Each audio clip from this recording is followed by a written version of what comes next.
যে মিছিল চলেছে জান্নাতি পথে, যে শপথ নিয়েছে কাফেলার হাতে,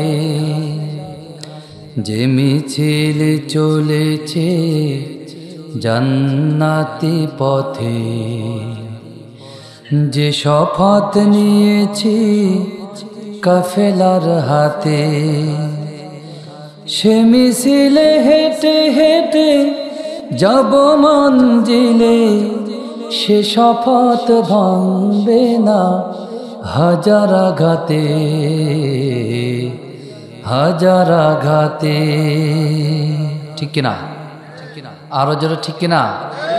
আমরা যারা মুসলমান, আমাদের শপথ কি কখনো ভাঙবে? আরো জোরে। যারা দুর্বল ইমানদার তাদের শপথটা ভেঙে যেতে পারে, কিন্তু আমরা যারা সত্যিকারের ইমানদার হিসেবে আল্লাহর দরবারে শপথ নিয়েছি, এই শপথ মৃত্যুর আগ পর্যন্ত ভাঙবে না। জোরে বলেন ঠিক কিনা? যেই পথ দেখিয়েছে আলোর পরশ, যে কাফেলা দিয়েছে চলার সাহস, সেই আলো সেই সাহস প্রাণ থেকে প্রাণে জেলে দেব আমরাও আধারে রাতে। যে মিছিল চলেছে জান্নাতি পথে, যে শপথ নিয়েছে কাফেলার হাতে, যে মিছিল চলেছে জান্নাতি পথে, যে শপথ নিয়েছে কাফেলার হাতে, সে মিছিলে হেঁটে হেঁটে যাব মঞ্জিলে, সে শপথ ভাঙবে না হাজার আঘাতে, হাজার আঘাতে। ফিরদাউসের পথে ছুটতে আবার বৃহৎ পরিসরে নিজেকে তুলে ধরে শপথ নেব মোরা বারে বার, বারে বার। জীবনের মোহনাতে ছায়া হয়ে সে, যে কাফেলা মমতায় নেয় ভালোবেসে, সেই পথ ভুলে থাকি কি করে কিভাবে, জীবনের সাথী হবে কাল আখিরাতে। যে মিছিল চলেছে জান্নাতি পথে, যে শপথ নিয়েছি কাফেলার হাতে, সে মিছিলে হেঁটে হেঁটে যাব মঞ্জিলে, সে শপথ ভাঙবে না হাজার আঘাতে, হাজার আঘাতে। আমিন। আর জোরে আল্লাহুম্মা আমিন। যতই আঘাত আসুক না কেন, কোরআনের পথ থেকে আমরা কেউ ছুটব না। জোরে বলেন ঠিক কিনা? জীবন দিতে রাজি আছি। আল্লাহর জমিনে আল্লাহর দিন কায়েম না করা পর্যন্ত জমিন ছাড়বে না বাংলার জমিনের মর্দ মুজাহিদের দলেরা। জোরে বলেন ঠিক কিনা? আমার ভাইয়েরা, উসমান ইবনে আবু তালহা কি করেছেন? আমার নবী আল্লাহ রাব্বুল আলামিন বিশ্ব নবীর প্রতি যেদিন রাসূলের প্রতি যখন ওহী নাজিল করলেন, ওহী নাজিল করার পরে আমার আল্লাহ যখন নবীর প্রতি নামাজের আদেশ দিলেন, নামাজের নির্দেশ দিলেন, নামাজের নির্দেশ দেওয়ার পরে রাসূল যখন নামাজ আদায় করতে যেতেন, ওই মক্কার কাফের আবু জেহেলের নাতি পুতি আবু জেহেলের বংশধররা আল্লাহ রসুলকে নামাজ পড়তে দিত না। আমার নবী যখন সিজদায় যেতেন, রাসূলের ঘাড়ে উটের বুড়ি চাপিয়ে দিতেন। আমার বন্ধুগণ, আমার নবীর মনে বড় খায়েশ ছিল, নবীজির মনে বড় চিন্তা ছিল, আরে এই কাবা বাইতুল্লাহ চাবিটা যদি হাতে পেতাম, এই কাবার ভেতরে প্রবেশ করে নামাজ আদায় করে মনের সুখে আমি আমার রবের সাথে একটু প্রেম নিবেদন করতে পারতাম। আমার বন্ধুগণ, আমার নবী একদিন কাবার ভেতরে কাবার চত্বরে আসলেন।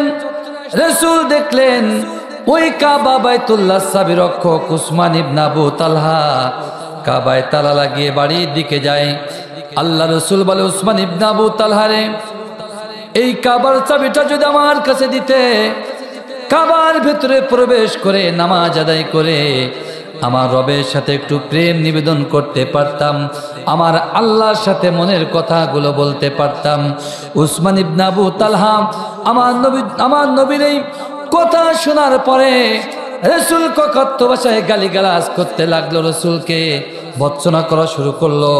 বলল, মোহাম্মদ রে, তোমার মতো এতিম, তোমার মতো গরিব, তোমার মতো ক্ষমতাহীন পাওয়ারলেস মানুষ এই কাবা বাইতুল্লাহ চাবি কোশ্চিন কালেও হাতে পাবে না। কাবার ভেতরে প্রবেশ তো দূরের কথা, কাবার চাবিটা পর্যন্ত হাতে পাবে না। আল্লাহ রাসূল বললেন, উসমান ইবনে আবু তালহা, এই কাবার চাবি আমি তো চিরদিনের জন্য চাই না। ও উসমান ইবনে আবু তালহা, আমি একটু নামাজ পড়ার জন্য চাবিটা চেয়েছি। উসমান ইবনে আবু তালহা আমার নবী ককত্ব ভাষায় গালিগালাজ ভৎসনা করা শুরু করলো। আমার নবী এত বেশি কষ্ট পেলেন, রাসূলের দুই চোখ দিয়ে দরদর করে পানি পড়া শুরু হয়ে গেল। আল্লাহ রাব্বুল আলামিন জিব্রাইলকে বলে, জিব্রাইল, এখনি যাও আমার বন্ধুকে জানিয়ে দাও, ইয়া রাসূলুল্লাহ, ইয়া হাবিবাল্লাহ, হুজুর আপনি কাঁদবেন না। ওগো নবীজি, তার কারণ হলো এমন একটা সময় আসবে, এমন একটা টাইম আসবে, এমন একটা ওয়াক্ত আসবে যে সময় আল্লাহ রাব্বুল আলামিন এই কাবা বাইতুল্লাহ চাবির দায়িত্বটা আপনার হাতে উঠিয়ে দেবেন। ওগো নবীজি, শুধু তাই নাই, আল্লাহ রাব্বুল আলামিন এমন একটা সময় আসবে যে সময়ে মক্কাতুল মুকাররমার প্রেসিডেন্সি পাওয়ারটা আল্লাহ তাআলা আপনার হাতে উঠিয়ে দেবেন। জোরে বলে সুবহানাল্লাহ। রাসূল বললেন, ও উসমান ইবনে আবু তালহা, এমন একটা সময় আসবে যে সময় এই মক্কার প্রেসিডেন্সি পাওয়ারটা আল্লাহ আমার হাতে দেবে। আল্লাহ যখন আমার ক্ষমতা দেবে, তখন কি কাবার চাবিটা আমার কাছে দেবে? উসমান ইবনে আবু তালহা তুচ্ছ তাচ্ছিল্য করে বলছে, মোহাম্মদ, যতদিন পর্যন্ত আমার নেতা আবু জেল, আবু সুফিয়ানরা বেঁচে আছে, ক্ষমতা জীবনে যাওয়ার স্বপ্ন দেখতে হবে না। আমার বন্ধুগণ, যেমনটি করে আমার দেশের কুটনিবুড়ি পতিত স্বৈরাচার বলেছিল, আমাদের লক্ষ্য উদ্দেশ্য 2042। কথা বলে না, এখন কি এমন সে 42 আছে? আছে আছে ক্ষমতা দেওয়ার মালিক কে? আরো জোরে কে? আরো জোরে কে? সে আল্লাহ মনে হয় শাসা থানায় নেই, আছে আছে। আল্লাহ যদি থাকে, আমাদের চিন্তা চেতনা ভাবনা করে সামনে পা বাড়াতে হবে। আমার বন্ধুগণ, স্বৈরাচারের মতো যদি আমার আপনার কর্মপদ্ধতি হয়ে যায়, স্বৈরাচারের মতো যদি আমি মানুষের পরে জুলুম অত্যাচার নিপীড়ন করি, চিন্তা করতে হবে আমার ভাগ্যেও ওই আগস্টের এবং জুলাইয়ের সেই আন্দোলনের ছাত্র বিপ্লবের করুণ পরিণতি আমার পরে নেমে আসতে পারে। জোরে বলেন ঠিক কিনা? সুতরাং যাত্রার পরে অত্যাচার, যাত্রার যাকে তাকে আপনি মানে তুচ্ছ তাচ্ছিল্য করে কথা বলতে পারবেন না। জোরে বলেন ঠিক কিনা? আমার ভাইরা গভীর মনোযোগ। আল্লাহ রাসূল উসমান ইবনে আবু তালহা কি বলল? উসমান ইবনে আবু তালহা, আজকের স্বৈরাচারের পতন হয়ে গেছে, মক্কার প্রেসিডেন্সি পাওয়ার রব্বুল আলামিন আমার হাতে দিয়েছে, সুতরাং আজকের আর পালানোর জায়গা পাবে না, পালানোর জন্য একটা ইঁদুরের গর্ত পর্যন্ত অবশিষ্ট থাকে না। জোরে বলেন ঠিক কিনা? উসমান ইবনে আবু তালহা যখন ছাদে আছে, রাসূল বললেন, নেমে আসো। আমার নবীর সামনে যখন উসমান ইবনে আবু তালহা দাঁড়ায় গেলেন, উসমান ইবনে আবু তালহা ভয়ে থরক কাঁপতে দিয়েছে। তার কারণ মক্কাতুল এই মাক্কি জীবনে আমার নবী শুধুমাত্র কাবার চাবিটা চাওয়ার কারণে এই উসমান ইবনে আবু তালহা রাসূলকে গালিগালাজ করেছিল। জোরে বলেন ঠিক কিনা? উসমান ইবনে আবু তালহা রাসূলের সামনে যখন দাঁড়িয়ে গেলেন, আমার নবীজি অত্যন্ত কোমল সুরে, নরম সুরে সুন্দরভাবে বলল, উসমান ইবনে আবু তালহা রে, আজকের প্রেসিডেন্সি পাওয়ারটা আল্লাহ আমার হাতে দিয়েছে, সুতরাং কাবার চাবিটা কি তুমি আজ আমার হাতে দেবে? আমার ভাইরা, ইসলাম কি, ইসলামের আদর্শ কি, আমার নবী কি, ইসলাম যদি আপনি শিখতে চান রাসূল সাল্লাল্লাহু আলাইহি সাল্লামের আদর্শ থেকে শেখা লাগবে। আমার নবীকে যখন বলা হলো উসমান ইবনে আবু তালহা রসুলের কাছে, রসুল যখন উসমান ইবনে আবু তালহার কাছে নরম সুরে চাবিটা চাইলেন, আমার বন্ধুগণ উসমান ইবনে আবু তালহা তার নিজের ভুল বুঝতে পেরে চিন্তা করল, হারে এই নবী হলো সত্যিকারের নবী, নবী হলো হক নবী, আমি এই নবীকে বুঝতে পারি নাই, অথচ শুধুমাত্র আল্লাহ রাব্বুল আলামিনের কাবা বাইতুল্লাহ চাবি চাওয়ার কারণে আমি রাসূলকে কত না কষ্ট দিয়েছি। উসমান ইবনে আবু তালহা কাবা বাইতুল্লাহ চাবিখানা আমার নবীর হাতে উঠিয়ে দিয়ে বলে, ইয়া রাসূলুল্লাহ, ইয়া হাবিবাল্লাহ, হুজুর এই কাবা বাইতুল্লাহ চাবি আমার প্রয়োজন নাই। ওগো নবীজি, নেতৃত্ব মাতব্বরে আমার দরকার নাই, চাবিখানা আপনি নেন, কিন্তু এই ইমানের কালিমা থেকে আমাকে মাহরুম করবেন না। আমার নবীজি উসমান ইবনে আবু তালহার হাতটা ধরে ইমানের কালিমা পড়িয়ে দিলেন, লা ইলাহা।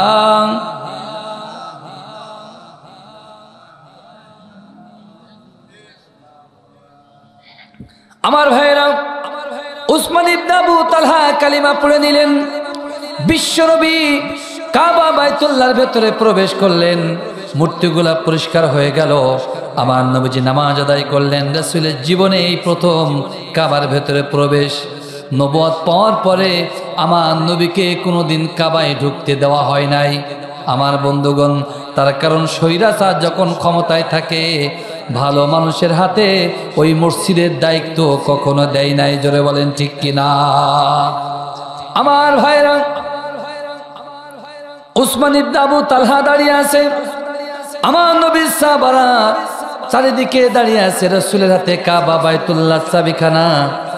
আমার নবীর সাহাবারা চিন্তা করে, হারে এই কাবার চাবি রাসূল যদি আমার হাতে দিতেন আমার মর্যাদাটা অনেক বেশি হতো। হযরত আলী চিন্তা করে, আমি তো নবীর ছোট জামাই, রাসূলের সব থেকে কাছের জামাই, রাসূল মনে হয় কাবা বাইতুল্লাহ চাবিখানা আমার হাতে দেবেন।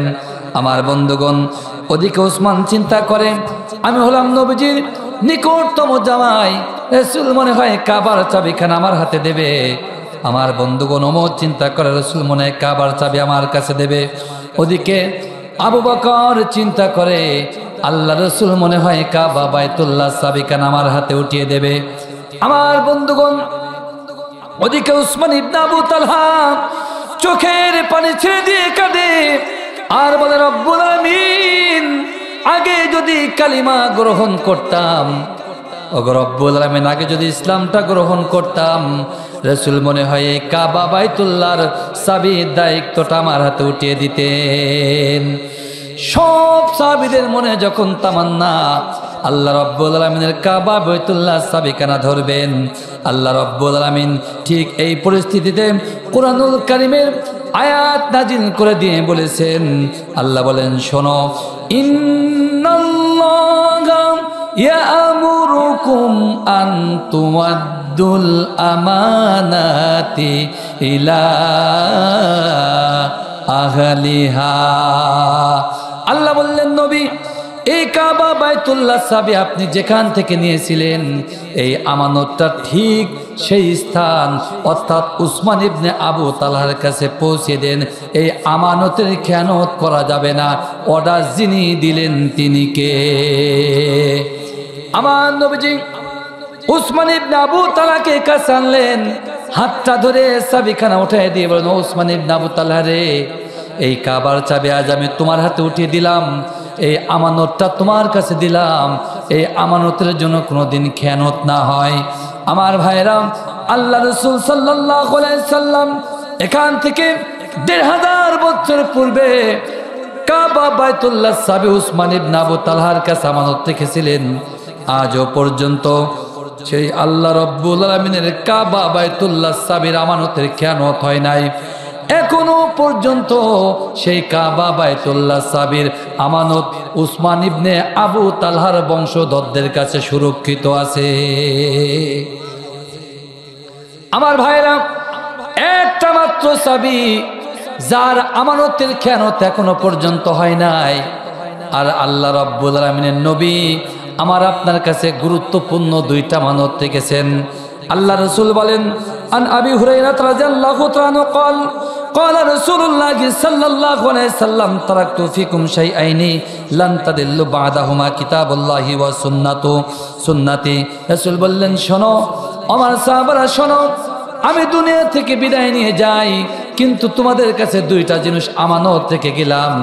এক নাম্বার হলো কিতাবুল্লাহ, আর দুই নাম্বার হলো সুন্নতি। এই দুইটা বিষয়ের আমানতের যদি তোমরা খেয়ানত না করে আমানতটা রক্ষা করতে পারো, লান তাদিল্লু। আল্লাহ এখানে লান তাকিদ, আল্লাহ রাসূল এখানে লান তাকিদ ব্যবহার করেছেন। রাসূল বললেন লান তাদিল্লু, কোনদিন পথ ভ্রষ্ট হবে না। আমার বন্ধুগণ, কিয়ামতের কঠিন ময়দানে আল্লাহ রাব্বুল আলামিন যদি আমাদের কাছে প্রশ্ন করে, ও আন্দোলপুতার বান্দার, আন্দোলপুতার বাসীরা, তোমরা বলো তো দেখি, আমার নবী যে তোমাদের কাছে আমানতটা রেখেছিল, সেই আমানতের কি তোমরা খেয়ানত করেছো না আমানতে রক্ষাকারী হয়েছো? আমার ভাইরা, আমার বন্ধুগণ, কাল কিয়ামতের কঠিন ময়দানে সব মানুষগুলো জালিমের কাতারে দাঁড়িয়ে একযোগে আমরা উচ্চ স্বরে বলবো, রব্বুল আলামিন, আমরা আমানতে রক্ষাকারী হয়েছি। আমার বন্ধুগণ, আমার আপনার আমল নামার খাতা যখন এক এক করে পড়া হবে, দেখা যাবে সব মানুষগুলো আল্লাহ রব্বুল আলামিনের কোরআনের আমানতের খেয়ানতকারী হয়ে গেছে। কোনো মানুষ কোরআনের আমানত রক্ষা করতে পারে নাই। আমার বন্ধুগণ, তার কারণ কোরআনের আমানতে রক্ষাকারী যদি আপনি হতে চান, আল্লাহ রাব্বুল আলামিন কোরআন দ্বারা জানিয়ে দিয়ে বলেছেন, শোনো ও দুনিয়ার মানুষ, আমি যে কোরআন দিলাম, এই কোরআনের আমানতের খেয়ানতকারী না হয়ে কোরআনের আমানতে যদি রক্ষাকারী হতে চাও, তোমাদের কি করা লাগবে?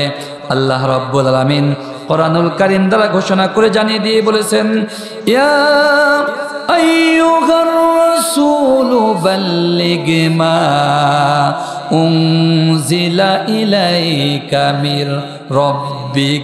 আল্লাহ বললেন, নবী, আমি তোমার কাছে যে রিসালাত পাঠালাম, ইয়া রাসূলুল্লাহ, হে হাবিবাল্লাহ, হুজুর, আপনার দায়িত্ব কর্তব্য হলো এই রিসালাতের দাওয়াতি কাজটা প্রত্যেকটা মানুষের বাড়িতে বাড়িতে পৌঁছানো লাগবে।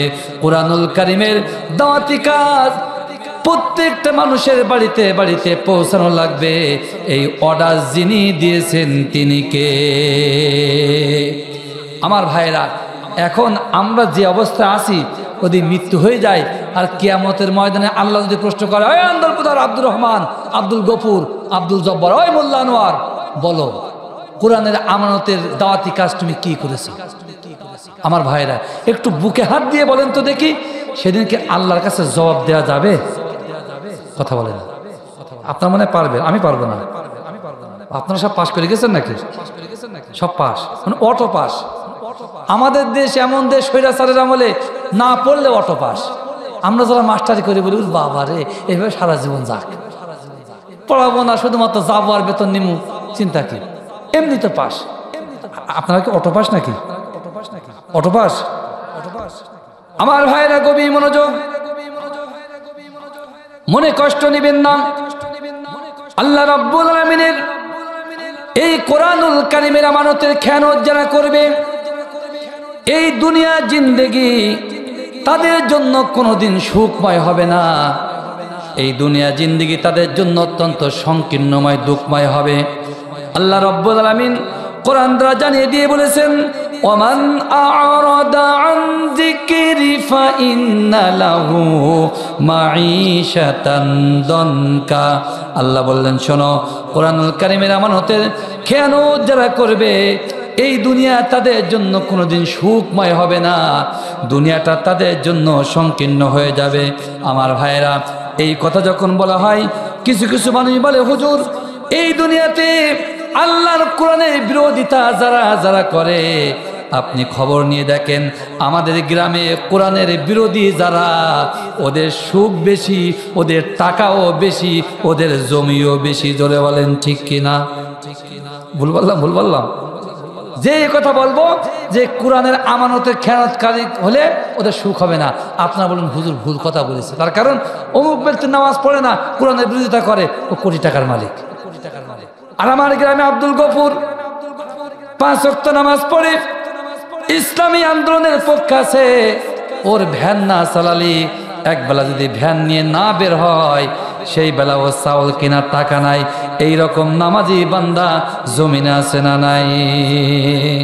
আমার ভাইরা, আল্লাহ বললেন শোনো না, কুরআনুল কারীমের আমানতের খেয়ানত যারা করবে কঠিন কালে ওদের জীবন জিন্দেগি সুখময় হবে না। লক্ষ লক্ষ কোটি কোটি টাকা থাকতে পারে, কিন্তু খবর নিয়ে দেখো ওদের তলে তলে ব্যথা। ও তোমার তলে তলে ব্যথা গো কাওয়া কাদের মিয়া। ও তুমি অসুখ হলে দেখাও ডাক্তার সিঙ্গাপুরে গিয়া রে কাওয়া কাদের মিয়া। আছে না নাই?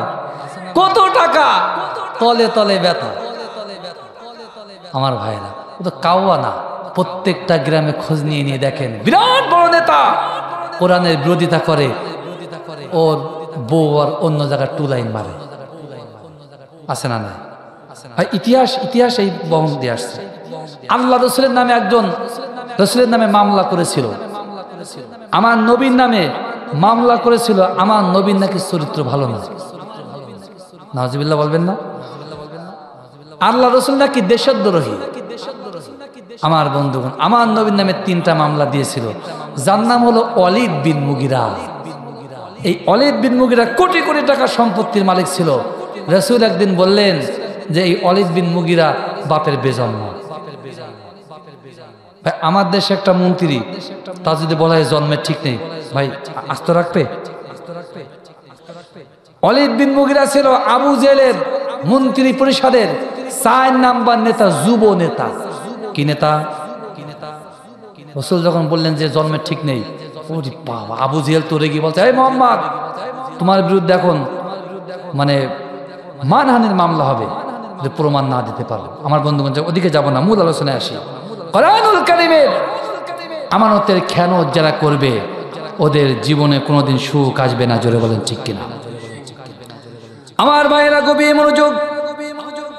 আল্লাহ রাসূলকে আল্লাহ যখন বললেন নবী, এই কুরআনুল কারীমের আমানতের রক্ষাকারী হতে গেলে ইয়া আইয়ুহার রাসূল বাল্লিগ মা উনজিলা ইলাইকা মির রাব্বিক, রাসূল আল্লাহর পক্ষ থেকে আদেশ পাওয়ার পরে যখন কুরআনুল কারীমের দাওয়াতি কাজ করা শুরু করলেন, আমার নবীজি বলেন, ও মক্কার মানুষেরা, তোমরা সকলে পড়ো লা ইলাহা ইল্লাল্লাহ। রাসূল যখন এই কালিমার দাওয়াত শুরু করলেন, আবু জেহেল চিন্তা করলো, মুহাম্মদ যে কালিমার দাওয়াত দেওয়া শুরু করেছে, এই কালিমার দাওয়াত যদি মক্কার জমিনে কায়েম হয়ে যায় তাহলে আমাদের তো আর পাওয়ার থাকবে না, চেয়ারও থাকবে না, ক্ষমতাও থাকবে না। সুতরাং আব্দুল্লাহর পুত্র মুহাম্মাদের এই দাওয়াত কোশ্চিন কালেও মেনে নেওয়া যাবে না। আমার ভাইরা, ওই আবু জেহেল লা ইলাহা ইল্লাল্লাহ, ইলাহা শব্দের অর্থটা বুঝতো, কিন্তু আমাদের বাংলাদেশে যারা মুসলমান, যারা নামাজ পড়ে, এরা লা ইলাহা ইল্লাল্লাহ এই কালেমার অর্থ এরা বোঝে না। কালিমার অর্থ যদি এরা বুঝতো, বুঝে বুঝে পড়তো, মসজিদে আসসালামু আলাইকুম রহমাতুল্লাহ ডানে বায়ে সালাম ফিরিয়ে এই জিকির করা মানুষ মসজিদে আর একটাও খুঁজে পাওয়া যেত না। আমার ভাইরা, তার কারণ কি? এখন যদি বলা হয়, এই চাচাকে বলি, বাবা চলেন আল্লাহর ঘর মসজিদে যে একটু কসম করে মিথ্যা কথা বলতে হবে, বলবেন? বলবেন? এখন বলছে ও মানুষ না, ও গরু।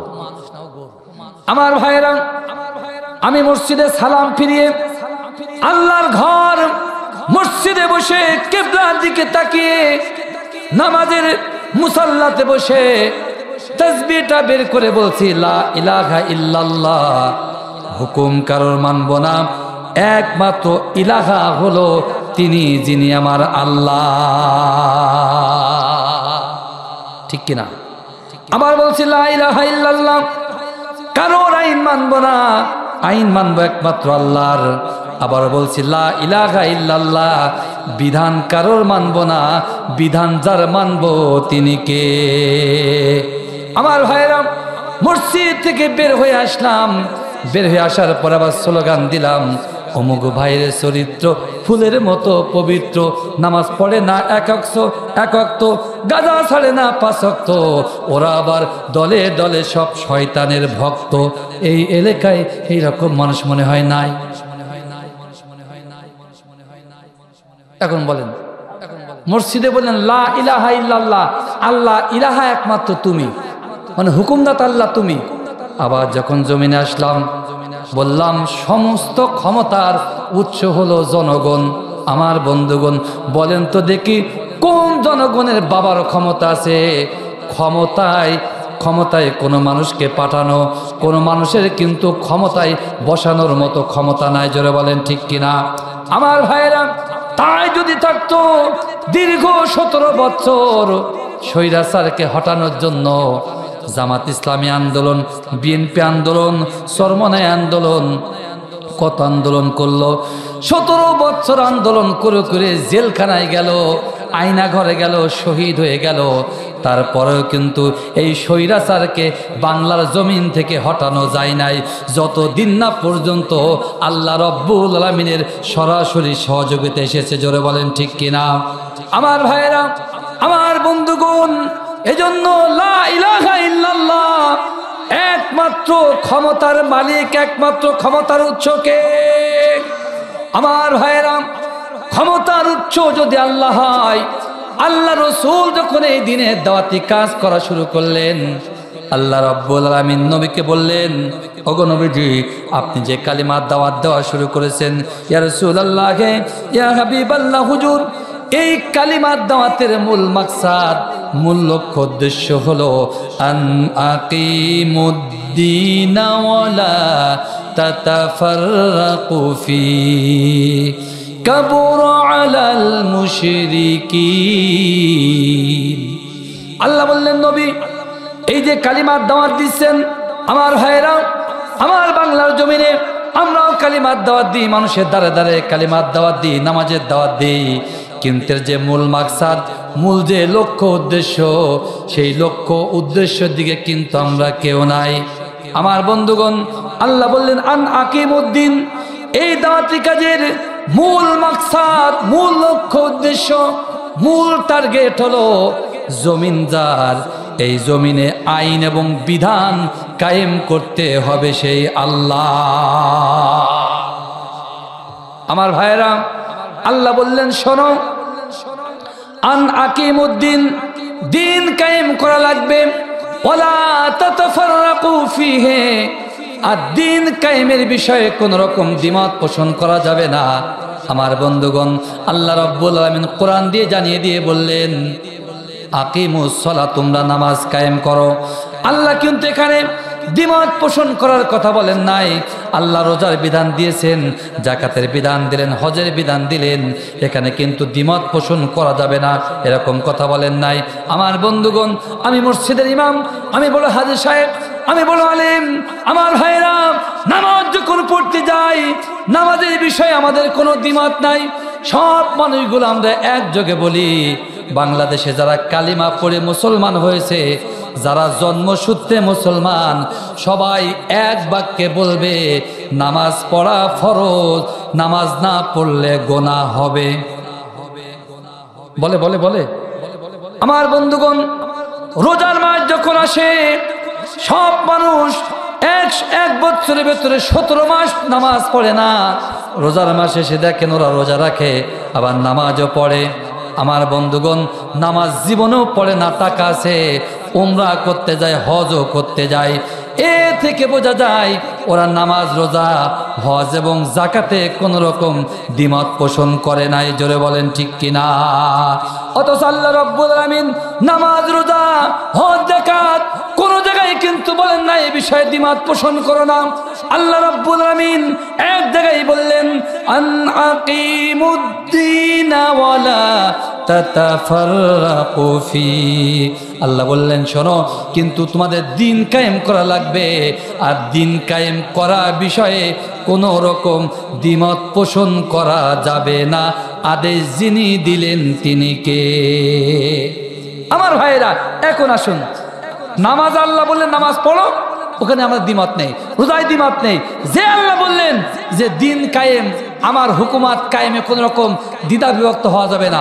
বাংলাদেশে যত রকম মৌলবী, আলেম, উলামা, মুসলমান, সাধারণ মুসলমান, এদের ভেতরে বাংলার জমিনে কোরআনের রাজ কায়েম করা লাগবে, এই বিষয়ে দ্বিমত আছে না নাই?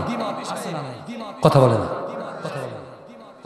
সেদিন দেখলাম টক শোয় এক বিসি কাটা মৌলবী বলছে যে এক জায়গায় দেখান দিন আল্লাহ রসুলকে বলেছে যে হে রসুল, আমি আপনাকে রাজনীতি করতে পাঠিয়েছি। ভাই, দুই একজন মানে লেখাপড়া শিখতে শিখতে শিখতে শিখতে এমন জায়গায় যায় শয়তানের ওপরে 2 লাইন বেশি বোঝে। জোরে বলেন ঠিক কিনা?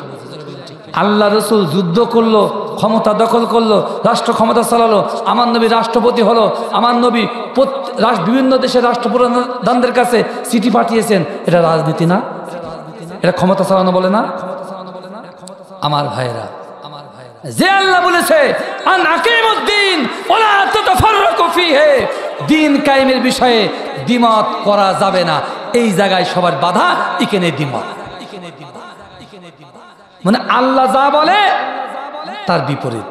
নামাজের দ্বিমতের কথা বলেন নাই, নামাজে কোনো দ্বিমত নেই, রোজায় দ্বিমত নেই। আর যেই বলেছে দ্বিমত পোষণ করো না, সেই জায়গায় যত বাধা।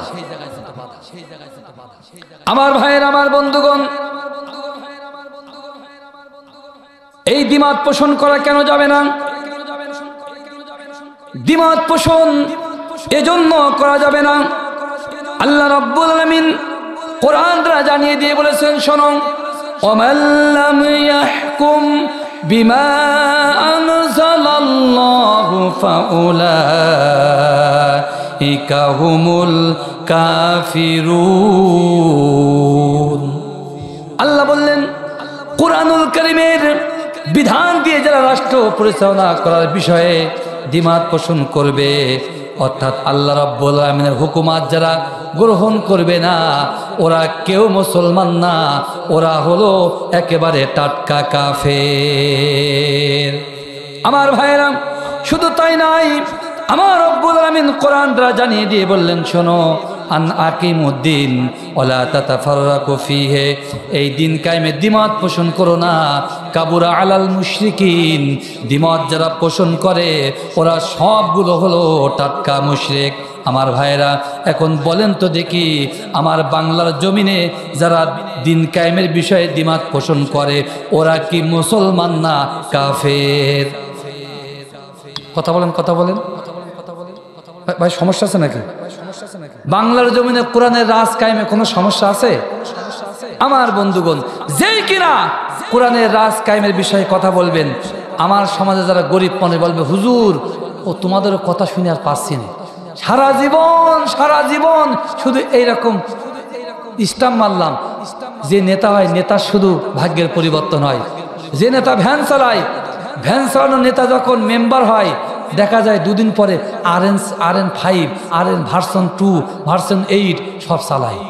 আমাদের এলাকায় না, অন্য এলাকায় আছে। আমাদের এলাকায় বলছে, আমি যদি এমপি হতে পারি, সরকার কিনা সরকার আমি। আমার বন্ধুগণ, দেখা যায় ওই এমপি সাহেব সারসা থানার মানুষের রক্ত চুষে খেয়ে শেষ করে একেবারে সিটে ফেলকে বিদায় নিছে। আমার বন্ধুগণ, এখন বলেন তো দেখি, আমার বাংলার জমিনে আল্লাহর কোরআনের হুকুমাত যদি কায়েম হয়, আমার দেশের মানুষের কি লাভ? আমার দেশের জনগণের কি লাভ? আমার বন্ধুরা, তার আগে বলতে চাই, এই দেশে গরিব মানুষ বেশি না ধনী মানুষ বেশি? ভাই, আমার কথা কি বোঝা যায়? আমি কি কুমিল্লার লোক নাকি? আমার কথা বোঝা যায়? এদেশে গরিব বেশি না ধনী বেশি? আচ্ছা, 1971 থেকে এই 5 তারিখের আগ পর্যন্ত যত দল ক্ষমতায় এসে, তারা জনগণের কাছে তারা ম্যান্ডেট দেয় যে এবার যদি ক্ষমতায় যায়, এদেশের জনগণের কোনো অভাব অনটন থাকবে না। আমাদের এবারের মার্কা হলো একওয়ালা বাস মার্কা। যারা আমাদের ভোট দেবে, একটা করে বাই ঢুকি উঁচু করে বসায় রাখবে।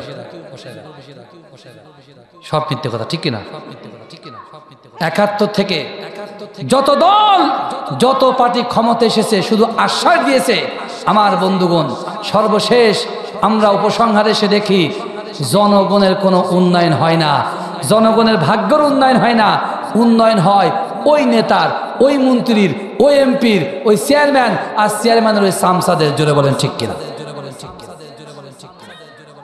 আমার ভাইরা গভীর মনোযোগ।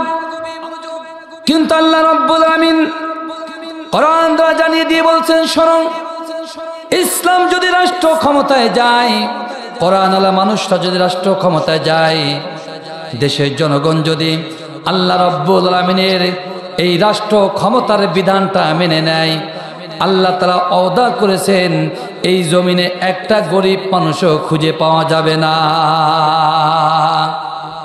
আমার রব্বুল আমিন কুরআন দ্বারা জানিয়ে দিয়ে বলেছেন, আল্লাযী ওয়ালাউ আন্না আহলাল কুরা আমানু ওয়াত্তাকাউ লাফাতাহনা আলাইহিম বারাকাতিম মিনাস সামাই ওয়াল আরদ।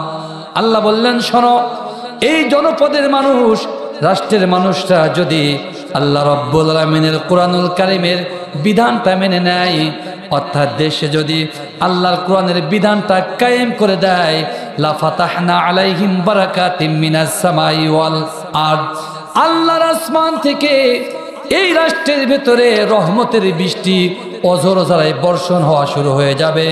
আমার বন্ধুগণ, আল্লাহ রহমতের বৃষ্টি তখন বর্ষণ হবে। আমার বন্ধুগণ, আমার ভাইয়েরা, আপনারা যে সামিয়ানা তৈরি করেছেন, এরপরে যদি সুন্দর করে টিন দিয়ে দেন অথবা তেরপল দিয়ে ভালো করে ঘিরে দেন, যতই বৃষ্টি পড়ুক না কেন, ওই বৃষ্টি কি আপনাদের গায়ে লাগবে? কথা বলেন, কথা বলেন। কোনো বৃষ্টি কিন্তু গায়ে লাগবে না। আমার বন্ধুরা, আমার দেশে রহমতের বৃষ্টি তখন পড়বে। এখন যত রহমতের বৃষ্টি ঝড়ঝাপটা যাই হোক না কেন, একটা রহমতের ছিটে ফোঁটাও আমার বাংলার জমিনে পড়বে না। কেন পড়বে না? এক নাম্বার কারণ হলো, এদেশের মানুষের এখনো আল্লাহর বিধানটা মেনে নেয় নাই। আল্লাহর বিধান মানার পরে আমার বন্ধুগণ, কোরআন আলা মানুষটা যখন রাষ্ট্র ক্ষমতায় যাবে, যাওয়ার পরে ওরা 2 নাম্বার একটা আইন পাশ করবে। আমার ভাইরা, 1 নাম্বার আইনটা একটু পরে বলবো। 2 নাম্বার একটা আইন পাশ করবে। ওরা বলবে, আজ থেকে বাংলাদেশে যত সুদ ভিত্তিক লেনদেন আছে, সকল সুদ ভিত্তিক লেনদেন বাংলার জমিন থেকে চিরতরে হারাম ঘোষণা করা হয়ে গেল।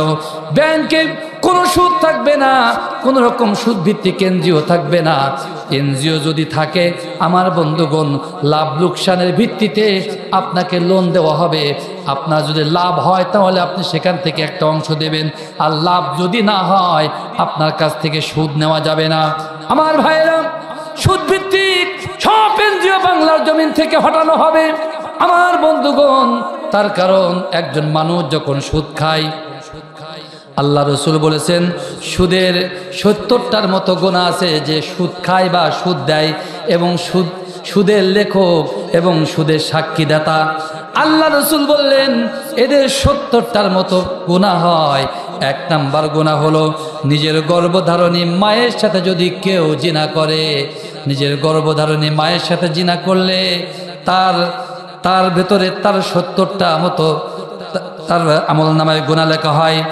আল্লাহ রসুল বললেন, নিজের গর্ভধারণী মায়ের সাথে জিনা করলে যে গুনাহগুলো লেখা হয়, এই রকম গুনাহ ওই সুদখোর বা সুদদাতার আমল নামায় লেখা হয়। আমার বন্ধুগণ, এখন বলেন তো দেখি, আপনাদের মসজিদের ইমাম সাহেব যদি মায়ের সাথে জিনা করার মতো এরকম একটা অপরাধ করে, আপনারা কি তার পিছনে নামাজ পড়বেন? পড়বেন? পড়বেন? মানে পড়া পাঠে বোঝা যাচ্ছে, কথা বলছেন, নামাজ পড়বেন? আপনারা ঘুম পড়েছেন? ঘুমাইছেন কে কে? হাত দেখান। ঘুমিয়ে গেছেন কে কে? একজন। ঘুমিয়ে যদি হাত উঠাতে পারে, এদেশের বিপদ শেষ নেই।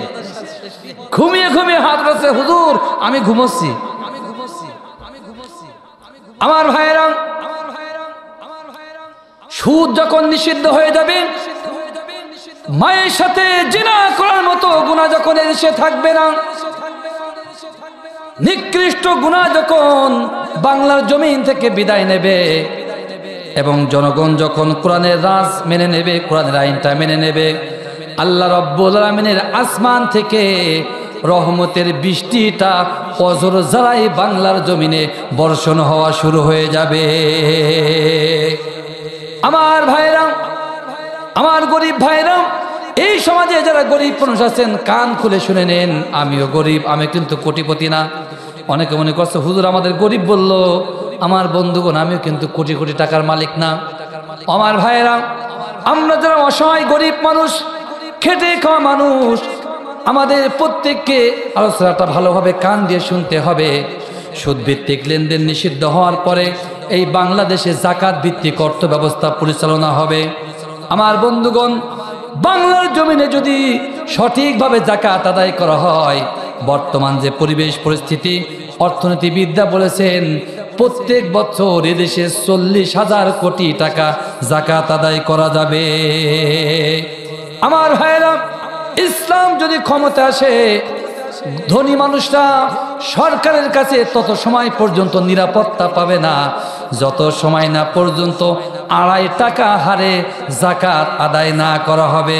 আমার বন্ধুগণ, আপনারা দেখবেন ওই যে প্রথমে বললাম, এদেশের ধনী মানুষ যারা, এরা কেউ ইসলামকে মহব্বত করে না। অধিকাংশ ধনী মানুষরা আল্লাহ রাব্বুল আলামিনের কোরআনের আইনের বিরোধিতা করে। জোরে বলেন ঠিক কিনা? তার কারণ ধনী মানুষটা জানে আল্লাহর কোরআনের আইন যদি চালু হয়ে যায়, 100 টাকায় 2.5 টাকা জাকাত সরকারের ঘরে জমা দেওয়া লাগবে।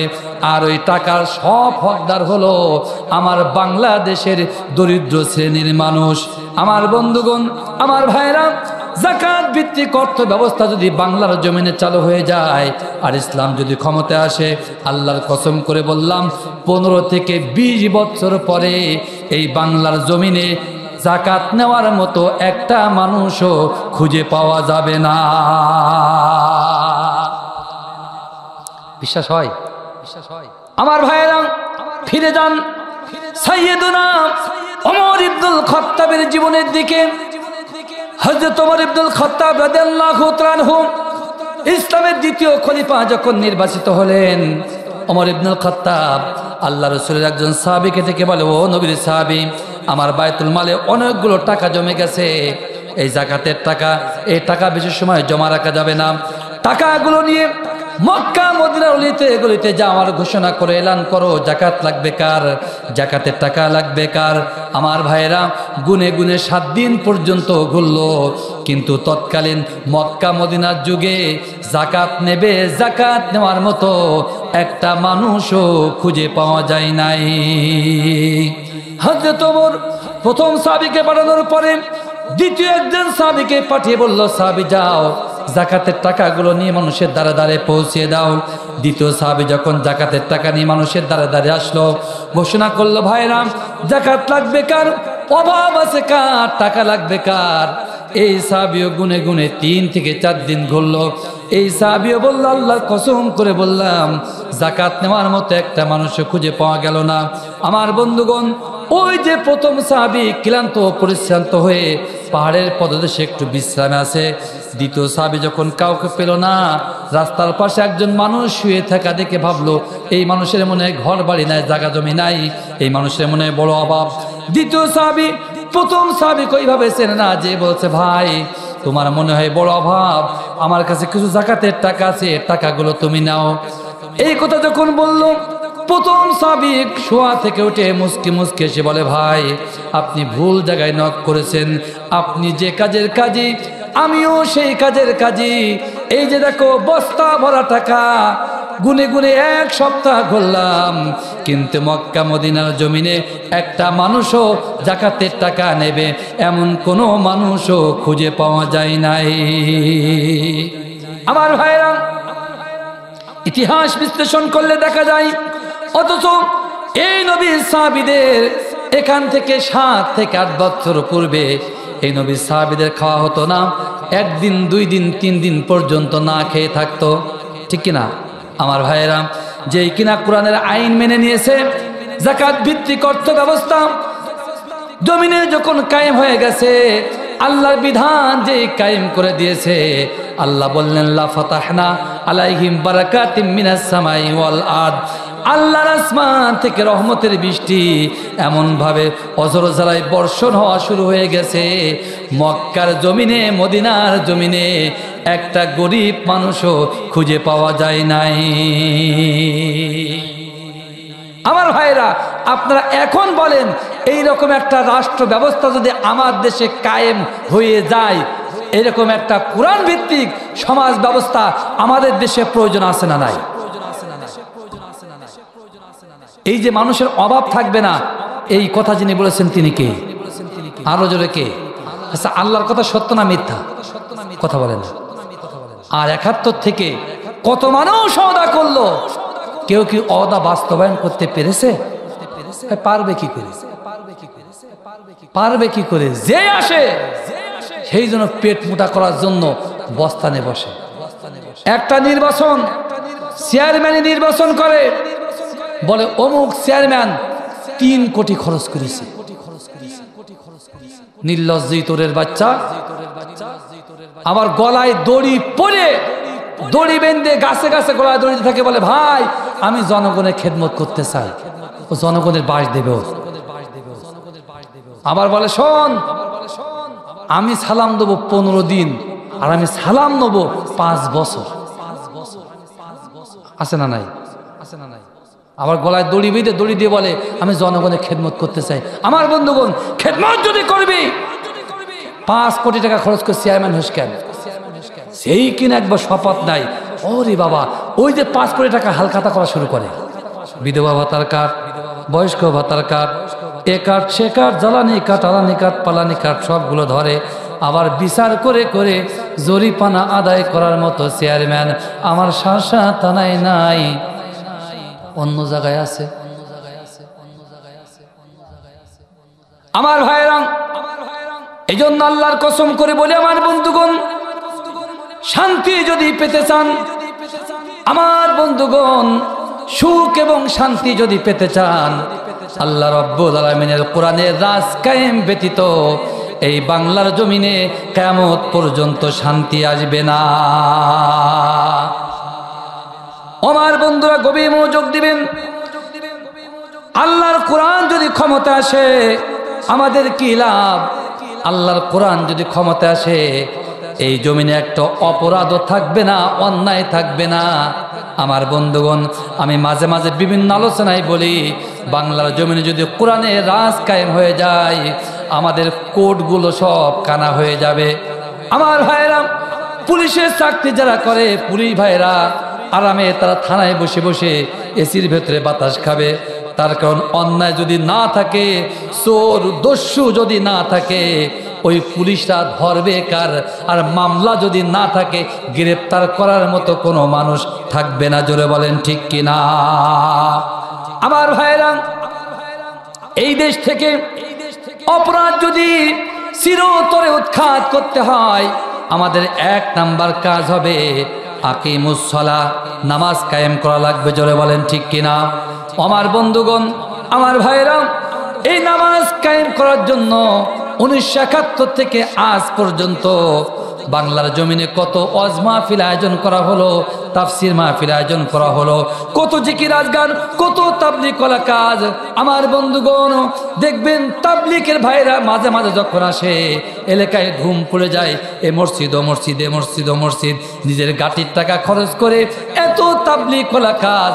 আমার বন্ধুগণ, বলেন তো দেখি, আমার দেশের তাবলীগ, বাংলাদেশের তাবলীগ কলারা তার দাওয়াতি কাজ করে, ইন্ডিয়া থেকে আসে, পাকিস্তান থেকে আসে, আমেরিকা থেকে পর্যন্ত তাবলীগ জামাতের ভাইরা এসে একটাই মাত্র দাওয়াত, নামাজ পড়ো, নামাজ পড়ো।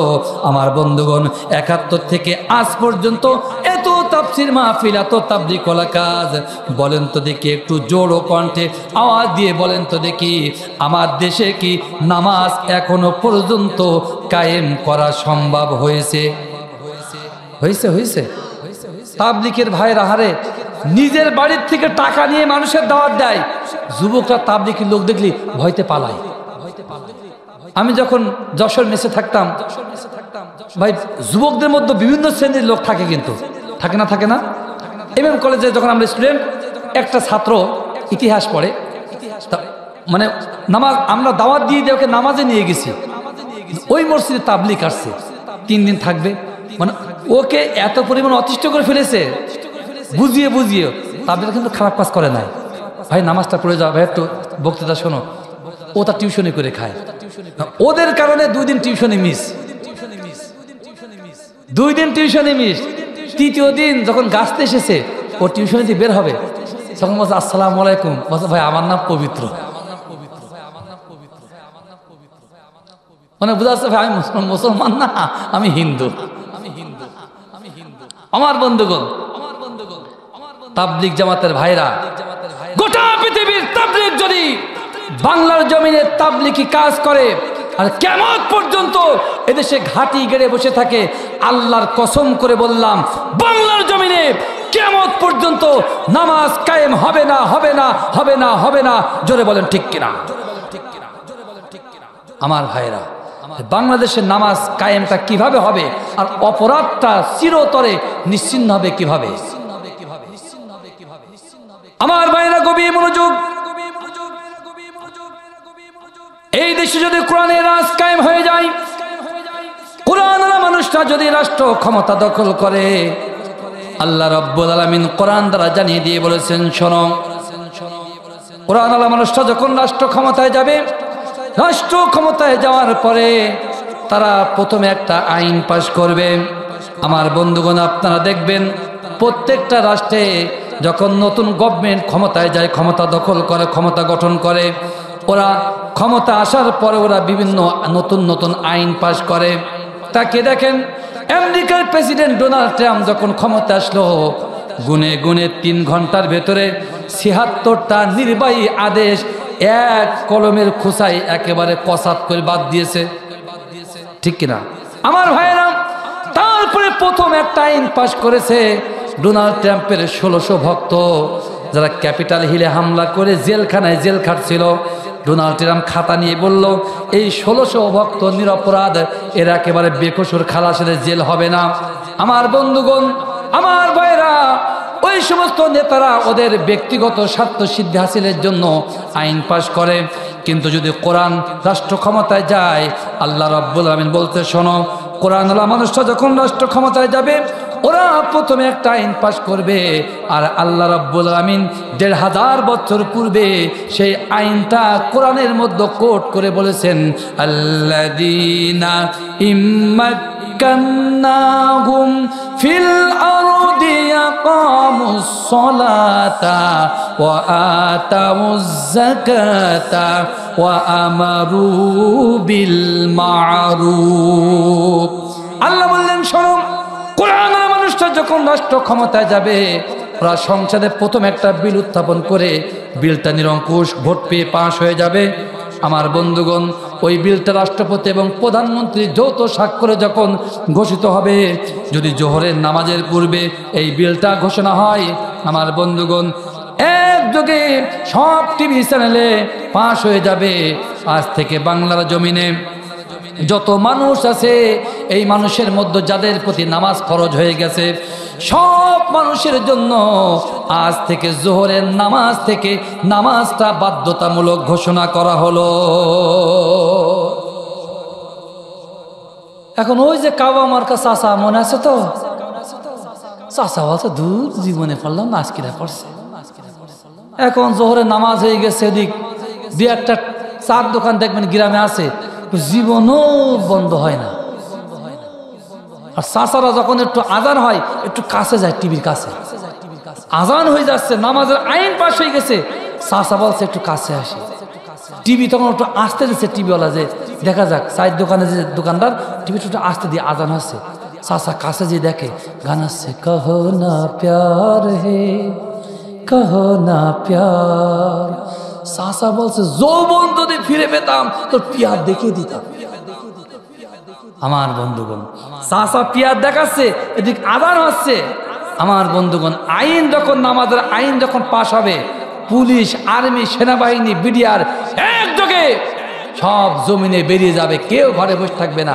আমার বন্ধুগণ, আজ যখন বের হবে, দেখবেন যৌথ বাহিনী যখন অভিযান চলছিল, হয় হাতে 2 থেকে 2.5 হাতে মাল, উরি বাবা, কি সুন্দর এরকম পেছানে পেছানে আবার ডিজাইন করা। ভাই দেখিলেন ভাই, যেই কিনা নামাজের আইন পাশ হবে, সেনাবাহিনী, আর্মি, বিডিআর, পুলিশ ওই মাল না যখন বেরোবে আর চাচা যখন পেঁয়াজ দেবে, এদিক থেকে আর্মি পিছন থেকে আস্তে করে কাপড়টা তুলে যেই কিনা কোপানি শুরু করবে, চাচা বলবে পেয়ার দরকার নাই, জীবন যদি বাঁচাতে চাস আগে মসজিদে যে ইমামের পিছনে আল্লাহু আকবার। ওযুর দরকার নাই, আগে জীবন বাঁচাতে হবে তারপরে ওযু।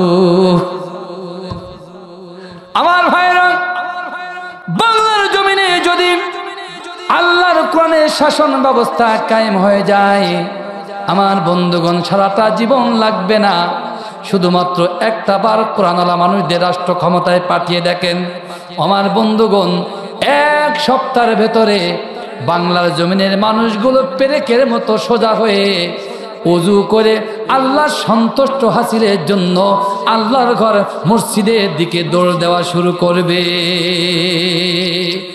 আমার ভাইরা, নামাজ কায়েম করা কেন জরুরি? আল্লাহ রাব্বুল আলামিন কোরআন দ্বারা জানিয়ে দিয়ে বললেন, শোনো, ইন্নাস সালাতা তানহা আনিল ফাহশাই ওয়াল মুনকার। আল্লাহ বললেন, শোনো, নামাজ কায়েম করার জন্য জরুরি। যারা নামাজ পড়ে, এই নামাজ একজন নামাজি ব্যক্তিকে অন্যায় এবং অপরাধমূলক কাজ থেকে ফিরিয়ে রাখে। আমার বন্ধুগণ, আল্লাহ রাসূল বলেছেন, কোন মানুষ যদি গুনে গুনে 40 দিন যাবত নামাজের হকটা আদায় করে, তাকবীরে উলার সাথে নামাজ আদায় করে, ওই মানুষটা অন্যায় অপরাধ করতে পারে না। আমার বন্ধুগণ, তাকবীরে উলার সাথে নামাজ আদায় করে, হকটা আদায় করতে যায়, কিন্তু আসল হক আল্লাহ জমিনের দিন কায়েমের বিষয়ে তারা দ্বিমত পোষণ করে। এজন্য নামাজির নামাজ আল্লাহর দরবারে কবুল হয় না, রোজা রাখে, রোজাটাও আল্লাহর দরবারে কবুল হয় না। আমার বন্ধুগণ, তার কারণ আল্লাহ বলেছেন, আন্নাকিমুদ্দিন ওয়ালা তাতাফাররাকু ফীহি, দিন কায়েম করা বিষয়ে কোন রকম দ্বিমত পোষণ করা যাবে না। নামাজ পড়া যেমন ফরজ, রোজা রাখা যেমন ফরজ, হজ করা যেমন ফরজ, যাকাত দেওয়া যেমন ফরজ, তার থেকে বড় বড় বড় কোটি কোটি গুণ ফরজ হলো আল্লাহ জমিনে আল্লাহর দিন কায়েম করা। আমার ভাইরা, রাসূল যখন দিনের দাওয়াতি কাজ শুরু করলেন, আমার নবীজি বললেন, ও দুনিয়ার মানুষেরা, ও মক্কার জমিনের মানুষেরা, আন্নাকিমুদ্দিন, দিন কায়েম করা লাগবে। আবু জেল চিন্তা করল, হারে, এই দিন যদি কায়েম হয়ে যায় আমার তো মন্ত্রিত্ব থাকবে না, সুতরাং আমার ভাতিজা মোহাম্মদকে যেভাবে হোক না কেন একটু লোভ লালসা দেখিয়ে এই দিন কায়েমের আন্দোলন থেকে একটু দূরে রাখতে হবে। দিন কায়েম যদি না হয়ে যায়, এই মক্কার প্রেসিডেন্সি পাওয়ারটা আমার চিরদিনের জন্য থাকবে। আমার বন্ধুরা, আমার ভাইরা, গভীর মনোযোগ দিবেন। আবু জেহেল আমার নবীকে বলে, ভাতিজা, কি চাও বলো, তোমার লক্ষ্য উদ্দেশ্য কি? দিন কায়েম করা লাগবে এই কথা বলো না, অন্য যা চাও, অন্য যে কাজ করো সেই কাজ করো। রাসূল বলল, চাচা, জীবন দেব, কিন্তু আল্লাহ রাব্বুল আমিন আমাকে যে ম্যান্ডেট দিয়ে, ইয়া আইয়ুহার রাসূল বাল্লিগ মা উনজিলা ইলাইকা মির রাব্বিক, ওগো চাচা, এই কাজ থেকে এক চুল পরিমাণ পিছনে যেতে পারবো না।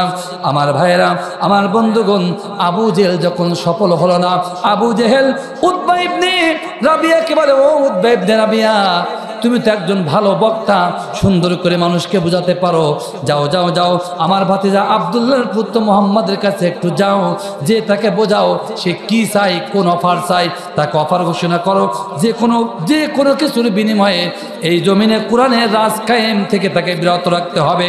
উতবা ইবনে রাবিয়া আমার নবীর কাছে এসে বলল, মুহাম্মদ ভাতিজা রে, কি চাও, কি লক্ষ্য উদ্দেশ্য? দিন কায়েমের আন্দোলন করা যাবে না। ও মুহাম্মদ রে, তুমি কি বাড়ি চাও? রাসূল বলল, না, বাড়ি চাই না। রাসূলকে বলল, সুন্দরী নারী চাও? তাও দেওয়া হবে। রাসূল বলল, না, আমি চাই না। আমার ভাইরা, আল্লাহ নবীকে বলল, মুহাম্মদ ভাতিজা, তোমার যদি মন্ত্রিত্ব চাওয়া লাগে, মন্ত্রী যদি হতে চাও, মন্ত্রিত্ব দেওয়া হবে। রাসূল বলল, না না, আমার প্রয়োজন নাই। আমার বন্ধুগণ, ওই উতবা ইবনে রাবিয়া বলল, ভাতিজা, তুমি কি চাও? এই মক্কাতুল মুকাররমার কাবার যদি মুতাল্লির দায়িত্ব চাও, তাও তোমাকে দেওয়া হবে। আমার নবীজি বললেন, চাচা, আমার এক হাতে চন্দ্র, অন্য হাতে যদি সূর্য এনে দাও, আল্লাহ রাব্বুল আলামিন আমার যে দায়িত্ব দিয়েছে, এই দিন কায়েমের আন্দোলন থেকে আমি নবীজি কোনোদিন পিছু হটতে পারবো না। আমার বন্ধুগণ, আমার ভাইরা, আল্লাহ রাসূল সাল্লাল্লাহু আলাইহি সাল্লামের উত্তরসূরি যারা হবে, তাদের একটাই কাজ, আন আকিমুদ্দিন, এই জমিন যার হুকুম সেই আল্লাহ চলবে, এই বিষয়ে আন্দোলন করা লাগবে। আমার বন্ধুগণ, বলেন তো দেখি, আল্লাহ জমিনে দিন কায়েমের পক্ষে আছেন কারা কারা? দুই হাত তুলে আমার আল্লাহকে দেখিয়ে দেন। নারায়ে তাকবীর। আমার বন্ধুগণ, আমার ভাইরা, সুতরাং আল কোরআনের আলো ঘরে ঘরে আর না জ্বালিয়ে জ্বালাতে হবে কোথায়? ওই ঢাকায়, ঢাকায় কোন জ্বালাতে হবে? আল কোরআনের আলো যদি জ্বালাতে পারেন, বাংলার জমিন নিরাপদ। তা না হলে আবারও তৈরি হয়ে থাকেন, আবারও প্রস্তুতি গ্রহণ করেন। এমনও স্বৈরাচার বাংলার জমিনে তাওহীদি জনতার উপরে তারা এমন ভাবে জেকে বসবে, যার সুবে সাদিক হওয়া একেবারেই অসম্ভব।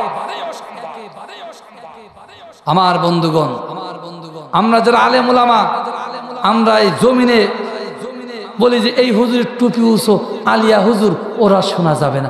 আমরা যারা আলিয়া, আমরা বলি এই 5 কলি টুপি, এ হুজুরে ওরা শোনা যাবে না। এ বলে মিলাদ না জায়েজ, এ বলে মিলাদ জায়েজ। আমার ভাইয়েরা, স্বৈরাচার যখন আলেমুল আমাদের ধরিল, স্বৈরাচার কি বলল যে এ মিলাদ পড়া হুজুর, এ ধরা লাগবে না? একথা বলেছে আমির হামজাও যে কপাটে, আল্লাহ মামুনুল হক সেই কপাটে, সব এক জায়গায় নিয়ে ছাঙ্গিয়ে ধরে রেখেছে। আমার বন্ধুগণ, ওই জায়গায় কষা যারা খেয়েছে তারা বুঝতে পেরেছে। এখন জমিনে এসে বলতে কোনো কথা হবে না, একটাই মাত্র ম্যান্ডেট, এক দফা, এক দাবি, আন আকিমুদ্দিন, বাংলার জমিনে আল্লাহ দিন কায়েম করা লাগবে। জোরে বলেন ঠিক কিনা? যে সমস্ত হুজুরা কষা খায়নি, তারা এখনো ফতোয়াবাজি করছে। যেদিন খাবা সেদিন বুঝবা। এই জন্য আগামী দিন যদি বাংলার জমিনে সুস্থ হালাতে বসবাস করতে চাও, নামাজ কালাম নিয়ে থাকতে চাও, আন আকিমুদ্দিন ওয়ালা তাতাফাররাকু ফিহি, দিন কায়েমের বিষয়ে কোন রকম দ্বিমত পোষণ করা যাবে না। যিনি আদেশ করেছেন তিনি কে? আমার ভাইরা, আমার বন্ধুগণ, আমার মনে হয় আলোচনার করার দরকার নাই। যা কিছু বললাম, আগামী কাল থেকে এই কথাটা, নামাজ কায়েম এবং গরিব মানুষ, যদি ইসলাম ক্ষমতা আসে গরিব মানুষের কি হবে, এই দুইটা বিষয় যদি মানুষের বুঝাতে পারেন, আমার মনে হয় এদেশে দিন কায়েম হতে আর বেশি দেরি হবে না। জোরে বলেন ঠিক কিনা? আমার বন্ধুগণ, তার কারণ হলো এদেশে গরিব মানুষের সংখ্যা বেশি আর ধনী মানুষ কিন্তু কম। ধনী মানুষরা কোনোদিন চায় না এদেশে দিন কায়েম হোক। যদি কায়েম হয়ে যায়, ওই যে শতকরা 2.5 টাকা জাকাত দিতে হবে, ও তো কারণের ভাইরা ভাই। কারণ কি জাকাত দিতে চেয়েছিল? চোর একটা, বদমাইশ চোর। ওদিকে ওই ঘটনার দিকে যাব না। কারণ চায় না যে জাকাত দেবে। আজ আমার দেশের যারা ধনী মানুষ, এরাও চায় না জাকাত দেবে। এজন্য ওরা চায় না এদেশে কোরআনের রাজ কায়েম হোক। কিন্তু আমরা যারা গরিব, আমরা তো চাই আল্লাহর কোরআনের বিধান দিয়ে কায়েম করে আমরা সমাজে এবং দেশে একটু সুখ ও শান্তিতে বসবাস করতে চাই। জোরে বলেন ঠিক কিনা? আমার ভাইরা, তাই যদি চাই, আমরা যারা গরিব মানুষ আছি, আমাদের বিদ্রোহ ঘোষণা করে, আল্লাহর পক্ষে জালিমের বিরুদ্ধে বিদ্রোহ ঘোষণা করে আগামী দিন দিন কায়েমের জন্য আমাদের সব কিছু বিলীন করার জন্য প্রস্তুত থাকতে হবে। জোরে বলেন ঠিক কিনা? আমার ভাইরা, সেই প্রস্তুতি যদি নিতে হয়, ঘরে বসে বসে জিকির করলে কি হবে? কথা বলে না। আল্লাহ রাব্বুল আলামিন কোরআন দ্বারা জানিয়ে দিয়ে বলেছেন, অতুজাহিদুনা ফি সাবিলিল্লাহি বিআমওয়ালিকুম ওয়া আনফুসিকুম যালিকুম খায়রুল লাকুম ইন কুনতুম তা'লামুন। আল্লাহ বললেন, শোনো, দিন কায়েম যদি করতে চাও, ওয়াতুজাহিদুনা ফি সাবিলিল্লাহ, আল্লাহর রাস্তায় তোমাদের প্রচেষ্টা করতে হবে, জিহাদ করতে হবে। আজকে যে আলোচনাটা শুনলেন, আগামী কাল থেকে মানুষের দ্বারে দ্বারে এই কথাগুলো আপনারা প্রচার করবেন, জিহাদ করবেন, দিন কায়েমের পক্ষে আপনারা প্রচেষ্টা করবেন। এর নাম হলো জিহাদ। আমার বন্ধুগণ, এই কাজ যদি করতে পারেন, আল্লাহ ওয়াদা করেছেন জমিনে দিন কায়েমের ব্যবস্থা করে দেবে। আমার ভাইয়েরাম, আমি যে কথা বলছিলাম, আমার বাংলাদেশে যদি দিন কায়েম হয়ে যায়, ওই বলছিলাম পুলিশ ভাইরা বসে থাকবে, মনে আছে তো আমার ভাইরা, কেন বসে থাকবে? নামাজের বিধান যখন কায়েম হয়ে যাবে, নামাজের বিধান কায়েম হয়ে যাওয়ার পরে অপরাধ থাকবে না। তার কারণ ইন্নাস সালাতা তানহা আনিল ফাহশাই ওয়াল মুনকার। আল্লাহ বলেছেন ইন্না, মানে নিশ্চয়, দেয়ার ইজ নো ডাউট, কোন রকম সন্দেহ সংশয় নাই। আল্লাহ বললেন এই নামাজ মানুষকে অন্যায় এবং অশ্লীল কাজ থেকে ফিরিয়ে রাখবে। আমার ভাইয়েরা, আমরা ফিরে যাই আমার নবীর প্রথম খলিফা, ইসলামের প্রথম খলিফা আবু বকর সিদ্দিকের জামানার দিকে একটু ফিরে যান। আবু বকর সিদ্দিক রাদিয়াল্লাহু তাআলা আনহু যখন খলিফা নির্বাচিত হলেন, আইন এবং বিচার মন্ত্রণালয়ের দায়িত্ব দিলেন ওমর ইবনুল খাত্তাব রাদিয়াল্লাহু তাআলা আনহুর ঘাড়ে। তার কারণ ওমর জানতেন, এই আবু বকর জানতেন ওমর হলো কঠোর মানুষ। যখন বিচারপতি হবে, কোনো মানুষ যে তার সামনে তাবালিং মারতে পারবে না। ঠিক কিনা আমার ভাইয়েরা? ওমর যখন বিচারপতি হলেন, বিচারমন্ত্রী হলেন, আবু বকর সিদ্দিকের যুগ, তার শাসন আমল যখন 1 বছর পার হয়ে গেল, ওমর ইবনুল খাত্তাব আবু বকরের কাছে সে বলে, আমিরুল মুমিনিন, আপনি কি মন্ত্রণালয়ের দায়িত্ব আমার কাছে দিলেন? আমিরুল মুমিনিন, এমন একটা অকার্যকর মন্ত্রণালয় আমার কাছে দিলেন, আজকের গুনে গুনে 1 বছর এই মন্ত্রণালয়ের দায়িত্ব পালন করলাম, কিন্তু আল্লাহর কসম করে বলি 1 বছরের মধ্যে একটা বিচারও আমার কাছে আসে নাই। সুবহানাল্লাহ, 1 বছর বিচারপতি একটা বিচারও পায় নাই। বসে দরকার নেই, ফাও নিয়ে কি হবে? আবু বকর বলে, ওমর রে, একটা বিচারও তোমার কাছে যায় নাই, তার কারণটা কি? মানুষ মনে হয় তোমার ভয় পায়, এই জন্য নাকি? ওমর বলছে, না না না, আমার ভয়ে যায় নাই, এই কথাটা সঠিক নয়। আমিরুল মুমিনিন রে, এই রাষ্ট্রে কোরআনের আইন কার্যকর হওয়ার কারণে, কোরআনের বিধান কার্যকর হয়ে যাওয়ার কারণে, একজন মানুষ যখন নামাজ পড়ে, নামাজ পড়ার পরে একজন মানুষ অন্য মানুষের জন্য সব সময় দোয়া করে। আমার ভাইয়েরা, একজন মুমিনের লক্ষ্য খাসলাত হলো, একজন মুমিন অপার মুমিনের জন্য সব সময় কল্যাণ কামনা করবে। জোরে বলেন ঠিক কিনা? আমার ভাইয়েরা, আমার বন্ধুগণ, গভীর মনোযোগ দিবেন। আমার মাদেরকে যে এই কথাটা বাড়ি যে বোঝাবেন, আমার মায়েরা কিন্তু বেশি বেশি করে অভিশাপ দেয়, দেয় না? আল্লাহ রসুলের কথা, আমার মায়েদেরকে বোঝাবেন তারা যেন অভিশাপ না দিয়ে সন্তানাদের এবং স্বামীদের বেশি বেশি কল্যাণ কামনা করে। আমার বন্ধুগণ, কল্যাণ কামনা না করলে কিন্তু বিপদ আছে। ওমর বলল, আমিরুল মুমিনিন রে, এই রাষ্ট্রের মানুষগুলো নামাজ কায়েম করেছে, আর নামাজ কায়েমের পরে একজন অপরজনের কল্যাণ কামনা করে। কল্যাণ কামনা করার কারণে এই দেশে কোনো মানুষ আর অন্যায় অপরাধ করে না। আমি মুরব্বীর ভালো চাই, মুরব্বী আমার ভালো চাই, আমি মাওলানা সাহেবের ভালো চাই, মাওলানা সাহেব আপনার ভালো চাই, সবাই সবার যখন ভালো চায়, কেউ কারোর কিন্তু ক্ষতি করতে চায় না, কেউ কারোর নামেও মামলাও দিতে যায় না। জোরে বলেন ঠিক কিনা? আমাদের দেশে বলে, ওরে বাবা, তুই সারা জীবন নৌকা ঠেলে এখন তুই এই নামাজ পড়তে যাচ্ছিস, দাঁড়া, তোর খাটা পাকাচ্ছে, এই সারা জীবন তুই কান্ডারে মাঝে ছিল, মসজিদে কি তোর কাঠ খুলছি, দাঁড়া। এদেশে তাহলে কল্যাণ হবে? ভাই হবে? কল্যাণ যদি বাস্তবায়ন করতে চান, আল্লাহর বিধান কায়েম ব্যতীত কোনো পথ নাই। জোরে বলেন ঠিক কিনা? কোরআনের বিধান যখন কায়েম হয়ে যাবে, আমার বন্ধুগণ, অপরাধ প্রবণতাও কমে আসবে, তখন পুলিশ ভাইদের কাজও কমে যাবে, পুলিশরাও তখন আল্লাহ জিকিরে মগ্ন হয়ে যাবে।